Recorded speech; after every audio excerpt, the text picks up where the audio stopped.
Question 26 stated, with reference to a sport of your choice, justify the type of training and training methods that would be most appropriate for improving performance. Provide examples to support your answer. So with reference to a sport, this question was worth 8 marks. So first of all, students, with reference to a sport of your choice, so you get to choose any sport you would like, but you need to justify. Justify we know means, you look here, support an argument or conclusion. Support an argument or a conclusion for the type of training and the training method. So you need to support the argument you're saying about your training method. That would be most beneficial or appropriate for improving performance. If we're going to have a look at our syllabus, what we'll notice here is the type of training and training method. So for example, the answer we'll look at, we'll use this one. If a student talks about aerobic, the training methods he must justify would be continuous fartlek aerobic interval circuit. If the student spoke about anaerobic, the same would be anaerobic interval. If you spoke about flexibility, static, ballistic, PNF, dynamic, and if you spoke about strength training being the type of training, free or fixed weights, elastic and hydraulic would be the training method.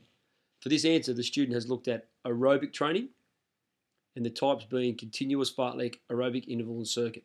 But he needs to justify, say why they're important. Goes through and talks about aerobic training can drastically improve the performance of a triathlete runner. So he's identified his sport being triathlon, involved in the Ironman. The use of continuous training, there's a first one, combined with long interval training can drastically improve a triathlon runner's VO2 max and lung capacity, improving performance due to it being sport specific. The work ratio of 1:1, allowing triathlon runners to acclimatise to conditions. For example, continuously swimming for long intervals will allow the athlete to improve their endurance and technique while swimming, improving their performance.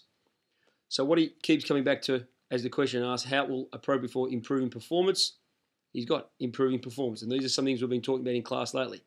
The use of fartlek training is extremely potent when improving performance. So again, he's come back, improving performance, come back to the question, due to the variation in intensities, which are sport specific for athletes participating in the Ironman.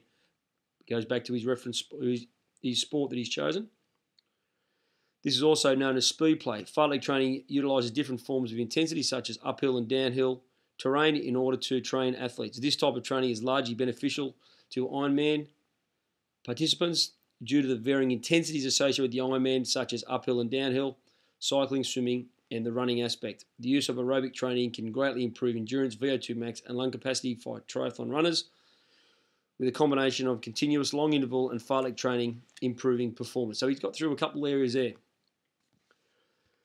What was good about this question here, with the feedback was given that, and there was 2 responses that were identified as quite good, but just this one here, it says that the type of training and the sport selected both illustrated through a thorough understanding of content and clearly justifies why these methods of training, we spoke about continuous, interval, fartlek, why these methods of training should be used for triathlon runners. The examples given are clear and specific. The response identifies how these training methods will result in improving the performance of the athlete. Clear, logical, and straight to the point. And the answer is very, very well done. As a whole, what the cohort did very well was that they all identified and outlined the types and methods of training, again, specific from our syllabus.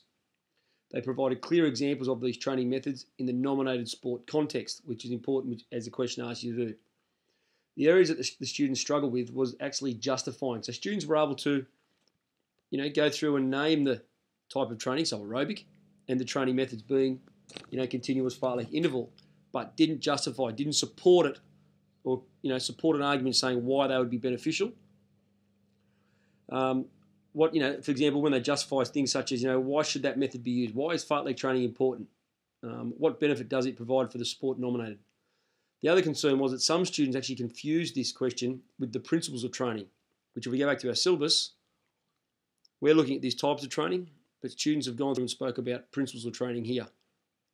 And that's where they would have gone wrong. So that's question 26.